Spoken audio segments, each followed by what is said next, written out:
Imagine a time when justice was not blind, but harsh and unforgiving, especially for women caught in the cold grip of medieval prisons. These places were not only dark and cramped, but also held secrets of suffering so severe that they are almost beyond words.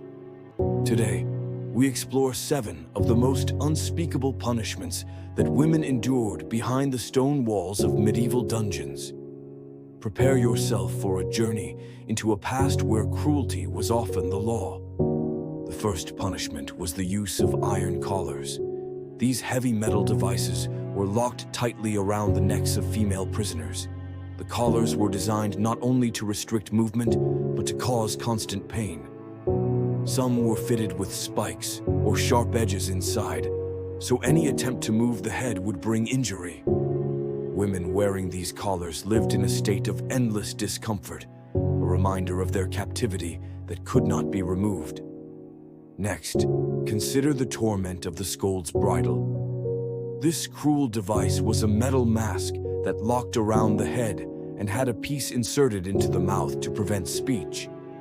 It was used to punish women accused of gossiping or speaking out against authority. The mask could be left on for days or even weeks, making eating, drinking, and talking nearly impossible. It was a punishment that silenced women in the most literal way. Another form of punishment was the use of water torture. Prisoners were sometimes subjected to forced immersion in cold or dirty water. This was not simply about discomfort. Women could be tied up and dunked repeatedly, leading to fear, hypothermia, and sometimes drowning. This method was terrifying and was meant to break the spirit as much as the body. The fourth punishment involved confinement in tiny, dark cells called oubliettes.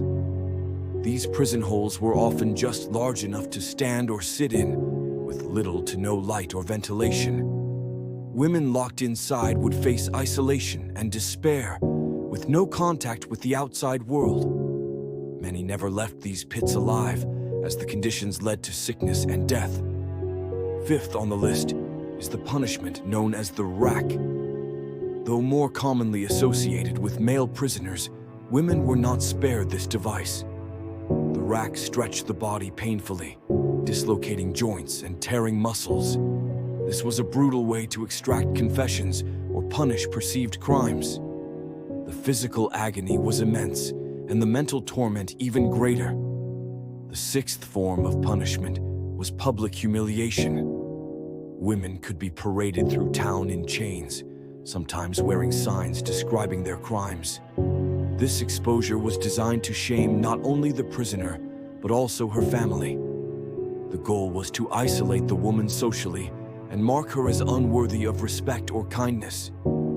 Finally, some women faced the horror of forced labor while imprisoned. Tasks were often cruel and exhausting, such as grinding grain or working in cold, damp conditions for hours on end. This punishment drained strength and hope, turning the prison into a place of endless toil and suffering. Medieval prisons were places of darkness, pain, and fear, especially for women. These 7 punishments reveal a society where cruelty was used to control and break those who were seen as threats. By looking back at these harsh realities, we gain a deeper understanding of how far justice and human rights have come. Thank you for joining this look into a grim past that should never be forgotten.